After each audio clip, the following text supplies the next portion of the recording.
I'm Jonathan Madera, and PTV starts now.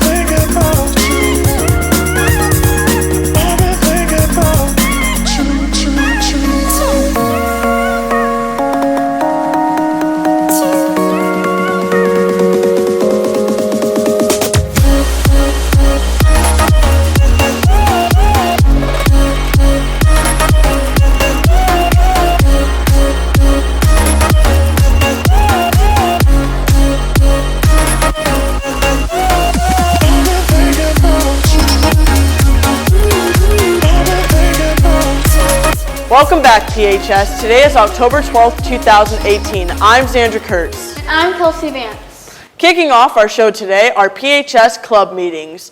Lead club, you guys are meeting in room 108. Key club, your club is in the library. The prom committee is meeting in room 209, and FTA, your club meeting is in room 223.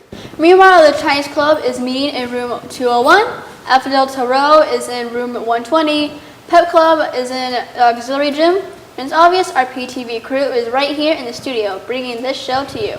Last week, our PTV crew got to surprise Mrs. Fallstitch's advisory classroom that they were the winners of last week's trivia question. PTV's videographer, Kaylin Curley, was behind the camera there capturing all the action. Special shout out to their room for playing PTV Trivia. Make sure you keep watching because today's trivia question is coming up.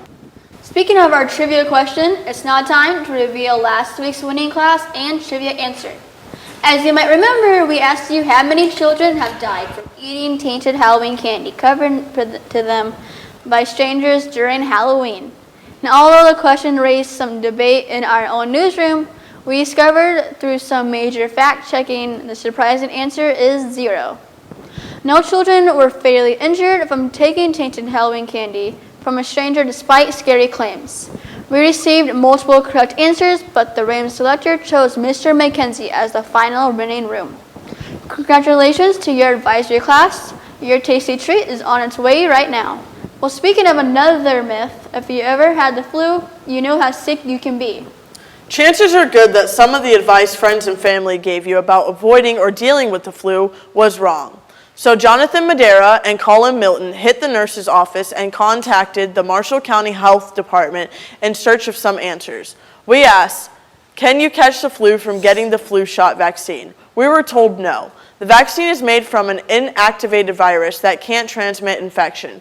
So people who get sick after receiving a flu vaccination were going to get sick anyway.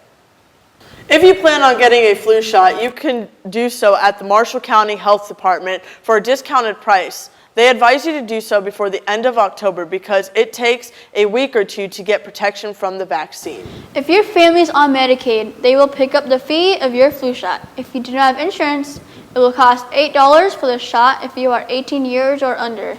Switching back to news here at PHS, Intersession is quickly approaching for Plymouth High School. Subjects this year include math, language arts, social studies, and science. It will begin on Monday, October 15th and run through Wednesday, the 17th, from 7:45 a.m. to 1:45 p.m. If you have to go to fall Intersession, don't think of it as a burden. Think of it as your teachers care about you and want to see you improve your grades so you pass. The teachers are after fall giving up 3 of their 5 days off of fall break to help you ultimately help yourself. Did you hear that? No? My stomach just growled. I'm super hungry for lunch. Well, let's see what the lunch ladies are cooking up in the PHS cafeteria. Today we will be having pepperoni pizza, green beans, and anything you want from our fruit and veggie bar. Hope that sounds good to you, Kelsey. It does. Roll up next, PTV Sports with PTV's Jacob Deacon, Ruben Herrera.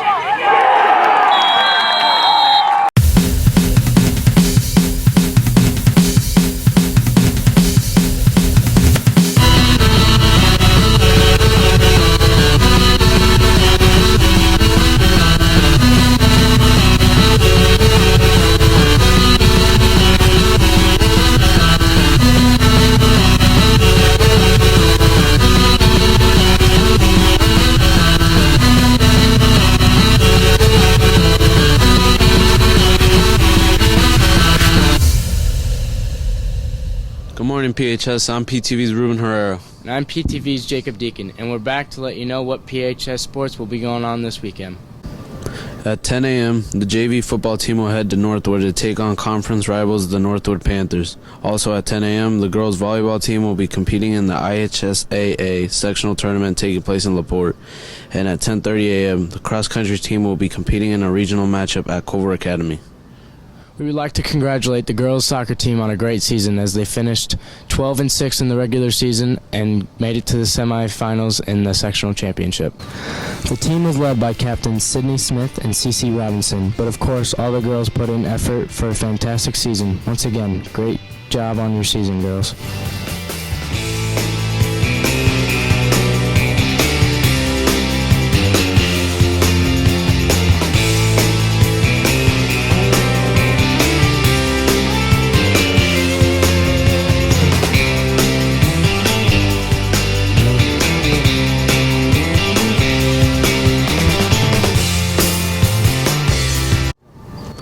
Last week, the Rockies came back with a back-to-back victory against conference rivals Goshen Redhawks.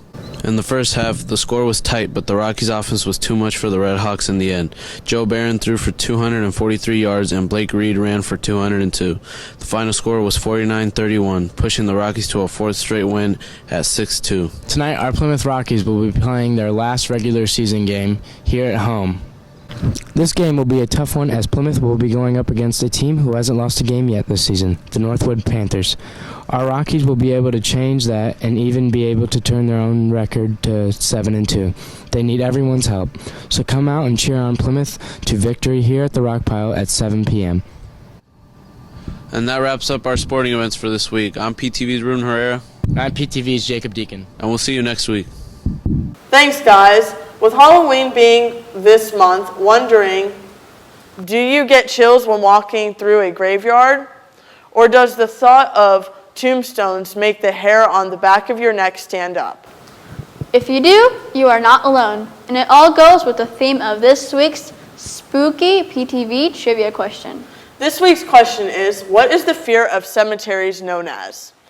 When you collect the correct answer, make sure to submit your answer to PHS at marketing.plymouth.k12.in.us. Again, this week's PTV trivia question is, what is the fear of graveyards known as? Don't miss your chance to win your whole advisory class a nice treat. See you all when we get back from fall break. I'm PTV's Kelsey Vance. And I'm PTV's Xandra Kurtz. Have a great weekend, everyone.